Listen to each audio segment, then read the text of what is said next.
και είναι ένα μήνυμα που πρέπει να το λάβουμε άπαντες. Δικαιοσύνη, αλήθεια, ποτέ ξανά και τιμωρία των ενόχων, όπως όμως θα αποφασίσει η δικαιοσύνη.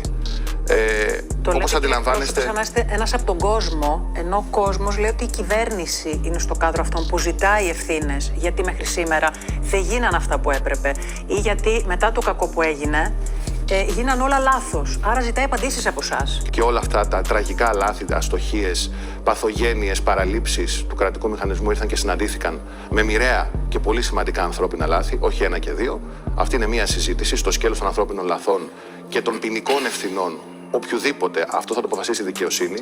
Το μόνο που μπορώ να πω εκπροσωπώντας την κυβέρνηση είναι ότι η κυβέρνηση δεν πρόκειται να σταθεί εμπόδιο σε οτιδήποτε πει η δικαιοσύνη. Καταρχάς, υπάρχει ένα γιατί εδώ και 2 χρόνια. Το πόρισμα λέει ότι όλα έγιναν λάθος. Οι συγγενείς το φώναζαν από την πρώτη στιγμή, αλλά δεν τους ακούγατε. Μίλαγαν για το μπάζωμα, για το ότι στο σημείο το συγκεκριμένο γίναν όλα όπως δεν έπρεπε να γίνουν.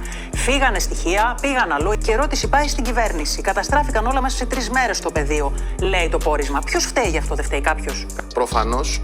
Το βασικό μέρος του πορίσματος περιγράφει μια σειρά από τεράστια προβλήματα υποστελέχωσης, υποχρηματοδότησης, λάθος λειτουργίας του σιδηροδρόμου, για τα οποία ευθύνονται όλοι όσοι έχουν κυβερνήσει μέχρι και το τραγικό δυστύχημα των τεμπών, ημών συμπεριλαμβανομένων. Δεν υπάρχει καμία αμφιβολία για αυτό. Όποιος πάει να αποποιηθεί των ευθυνών του είναι εκτός τόπου και χρόνου. Άρα φταίτε όλοι σας, λέτε. Δεν το συζητώ. ΣΥΡΙΖΑ, Νέα Δημοκρατία.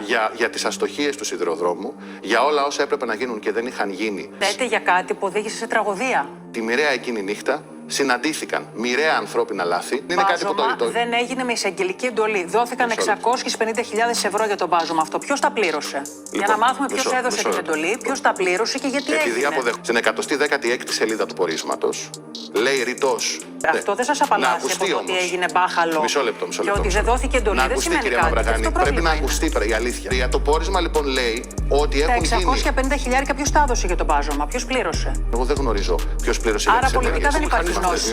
Εκ του κρατικού μηχανισμού δεν μπήκαν τα λεφτά. Μισό λεπτό. Εμπόδισε κανένα στη δικαιοσύνη? Ουδής. Υποβάλλω σήμερα την παραίτησή μου από τη θέση του Υφυπουργού. Όποιες σημαντικές αποφάσεις, όπως ο τερματισμός της αναζήτησης ανθρώπινων λειψάνων και η μεταφορά των πάντων στο κουλούρι, έγιναν υπό την προφορική έγκριση του ανακριτή. Η μνήα περί ύπαρξης δόλου είναι ακραία προσβλητική. Μια προσπάθεια να χτυπήσετε την κυβέρνηση μέσω εμού.